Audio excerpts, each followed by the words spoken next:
Halo semua, di sini saya akan menjelaskan 3 tokoh pembisnis di Indonesia yang sukses hingga saat ini bisnisnya masih berjalan. Sebelum kita lanjut, perkenalkan nama saya Niama Srianti. Saya dari jurusan Room Division dan saya mengambil program 1 tahun di Elizabeth International. Dan saya sedikit menjelaskan tentang kehidupan mereka, yaitu 3 tokoh pembisnis Indonesia. Bagaimana ia menjalani hidupnya sehingga memiliki pembisnis yang sangat besar dan sukses. Ayo ikuti videonya. Nah, tokoh yang pertama itu ada Bob Sudino, biasanya yang sering dipanggil Bob. Bagaimana sih kisahnya? Bob Sudiono atau sering dipanggil Bob yang memulai usahanya benar-benar dari bawah dan bukan berasal dari keluarga wirausaha.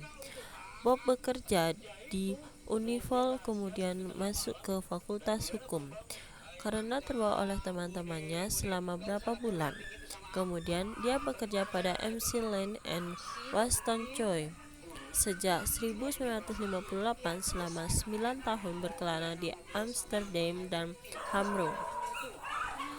Setelah menikah, Bob dan istri memutuskan menetap di Indonesia dan mulai tahap ketidaknyamanan untuk hidup miskin, padahal waktu itu istrinya bergaji besar. Hal ini karena ia berprinsip bahwa dalam keluarga laki-laki adalah pemimpin, dan ia pun bertekad untuk tidak jadi pegawai dan berada di bawah perintah orang. Sejak saat itu, ia pun bekerja pada saat mulai dari sopir taksi hingga mobilnya terpuruk dan hancur. Kemudian kuli bangunan dengan upah 100.000 per hari. Suatu hari, dari seorang temannya mengajak untuk memelihara ayam untuk mengatasi depresi yang dialaminya. Dari memelihara ayam, ia terinspirasi bahwa kalau ayam saja bisa memperjuangkan hidup, bisa mencapai target terberat badan, dan bertelur, tentunya manusia pun juga bisa. Sejak saat itulah ia mulai berwirausaha. Pada awalnya sebagai peternak ayam, Bob menjual telur berapa kilogram per hari bersama istrinya. Dalam 1,5 tahun, dia sudah banyak relasi karena menjaga kualitas dagangan. Dengan kemampuannya berbahasa asing, ia berhasil mendapatkan pelanggan orang-orang asing yang banyak di kawasan Kamang, tempat tinggal Bob ketika itu. Selama menjual, tidak jarang ia dan istrinya dimaki-maki oleh pelanggan, bahkan oleh seorang babu. Namun Bob segera sadar kalau dia adalah pemberi servis dan berkewajiban memberi pelayanan yang baik.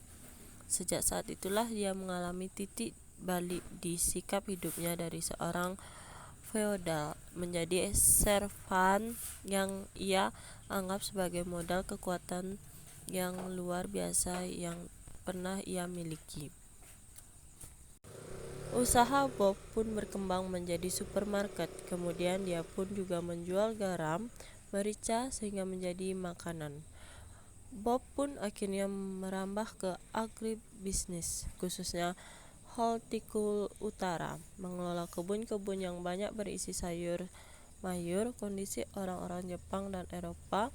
Dia juga menjalin kerjasama dengan para petani di beberapa daerah untuk memenuhi kebutuhannya. Bob percaya bahwa setiap langkah sukses selalu diimbangi kegagalan.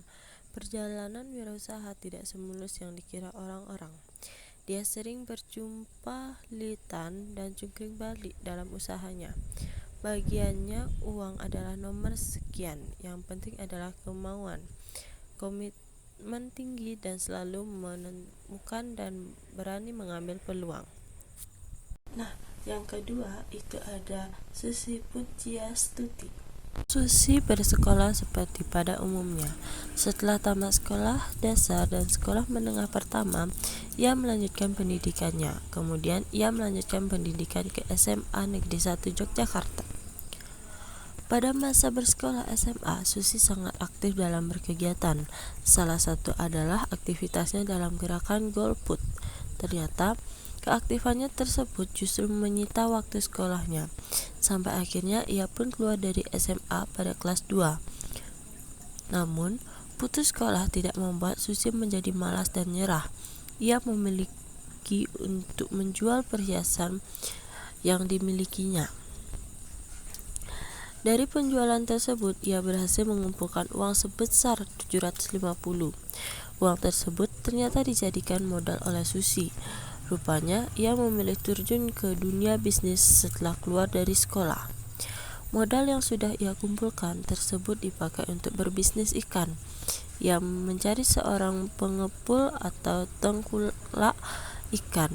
Susi memulai bisnisnya itu pada tahun 1983 di Pangandaran. Awalnya ia hanya berjualan ikan dengan menggunakan sepeda saja. Susi berkeliling pantai untuk menjual ikan. Semua hasil dan keuntungan ia kembangkan lagi.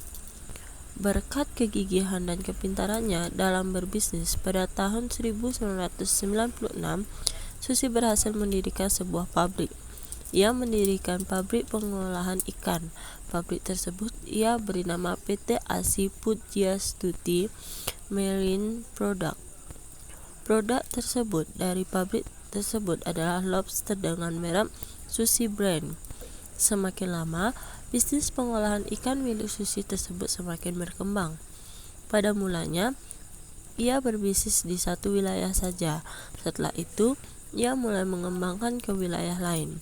Tidak hanya sampai situ, bahkan dari satu daerah ke daerah lain, sampai pada akhirnya ia berhasil menembus pasar Asia dan Amerika. Perkembangan bisnisnya tersebut membutuhkan transportasi yang lebih lagi.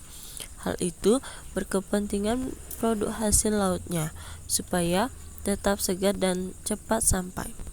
Pada tahun 2004, Bank Mandiri mempercayainya dan memberikan pinjaman dana kepadanya. Pada saat itu, Bank Mandiri meminjamkan dana sebesar 4,7 juta angka. Segitu sama seperti sekitar 47 miliar. Kemudian uang tersebut digunakan untuk membangun sebuah landasan. Setelah itu, ia juga membeli pesawat Cessna Grand Caravan. Susi memutuskan untuk membeli Cessna Grand Caravan seharga 20 miliar. Uang yang digunakan tersebut adalah uang pinjaman dari bank. Kemudian Susi mendirikan PT ASI Pujiastuti Aviaton. Melalui PT ASI Pujiastuti Aviaton yang didirikan tersebut, satu-satunya pesawat yang ia miliki digunakan untuk mengangkut hasil laut. Ia mengirimkan lobster dan berbagai ikan segar hasil tangkapannya dari nelayan di berbagai pantai Indonesia. Ia mengirimkan hasil laut tersebut ke pasar Jakarta dan Jepang. Itulah kisah dari Pujiastuti. Tokoh yang ketiga itu adalah Chairul Tanjung. Chairul Tanjung lahir pada 16 Juni 1962 di Jakarta dalam keluarga yang sederhana.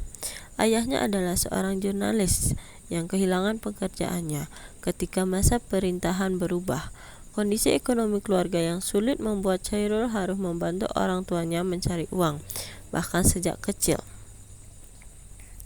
Meskipun hidup dalam keterbatasan, Chairul Tanjung selalu mengutamakan pendidikan. Ia lulus dari SMA, lalu melanjutkan ke Fakultas Kedokteran Gigi.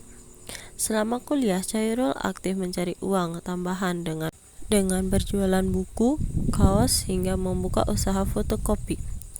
Setelah lulus kuliah, Chairul Tanjung memutuskan untuk mendirikan bisnis sendiri. Dengan modal kecil, ia mendirikan perusahaan kecil yang menjual alat-alat kesehatan. Bisnis ini berkembang pesat dan ia terus berinovasi hingga berhasil membangun konglomerasi besar bernama City Crop. Perusahaannya ini mencakup berbagai bidang seperti media, Trans TV, Trans 7. Chairul Tanjung tidak mencapai kesuksesannya dengan instan. Ia menghadapi banyak sekali rintangan dan kegagalan, tetapi ia tidak pernah menyerah. Filosofi hidupnya adalah selalu bekerja keras, berpikir positif, dan terus belajar dari pengalaman. Chairul Tanjung juga dikenal sebagai sosok yang peduli pada pendidikan dan kesejahteraan masyarakat melalui City Foundation. Ia aktif mendukung program beasiswa untuk pelajar, pembangunan sekolah, dan peningkatan sosial lainnya. Itulah 3 tokoh yang membuat saya terinspirasi untuk terus berjuang apapun kehidupan kita, bagaimanapun perjalanan kita. Video dari saya ucapkan terima kasih. Bye.